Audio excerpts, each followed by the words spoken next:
The diamond shapes floating in this weird kind of almost liquidy landscape were taking 35mm prints of the Stargate sequence and projecting them onto little triangle-shaped facets of these diamond-shaped tetrahedrons. So each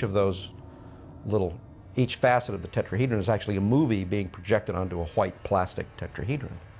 So it would be one pass, the camera gets wound back, the projector gets moved to the other side, another exposure, on and on and on, over multiple tetrahedrons, and it just took hours and hours and days of photography to transpose those movies onto all those facets. The surface below was an extrapolation of the slit scan technique. Instead of having the slit, which created this perfectly flat wall, which was either horizontal or vertical at times, I took the slit and hid it from the camera, but allowed you to see the slit as a reflection off of a bumpy cylinder of plexiglass, mirrored plexiglass.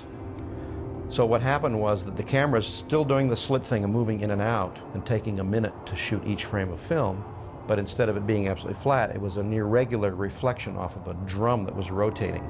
And this created this kind of liquid, turbulent terrain that looked like water or looked like land or looked like sand or looked like something.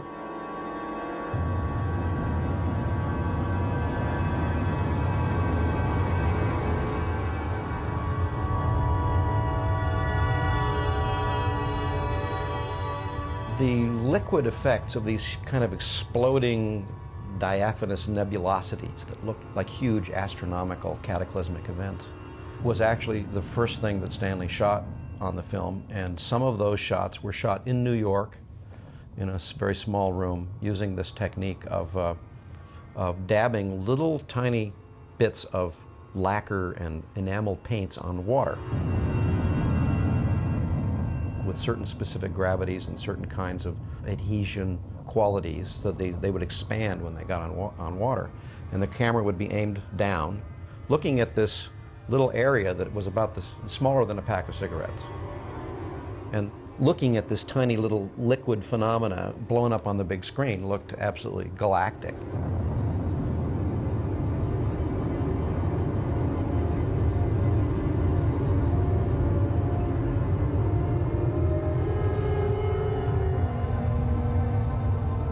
I remember these large trays with black water, smelly, and Stanley leaning over them and dribbling inks and oily things and lacquers onto the surface, and exploded in the most beautiful way. And he loved these shapes.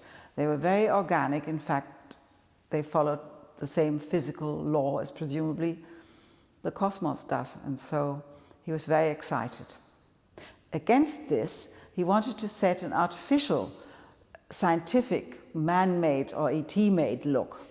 And this is where Doug Trumbull saved the day and came up with these splendid split scan images. Before that, Stanley walked around saying, please draw me an image that doesn't remind me of anything in a color that doesn't exist. Big joke. We all worked on it. I also did. And we came up with the typical drawings of the day, very 60s looking, and influenced by Magritte and Bonestell and the usual science fiction covers. And we've actually intercut the collection of drawings we're about to show you with 2 moments of the real film. So you can see the enormous difference between our early fumblings and the final fantastic outcome.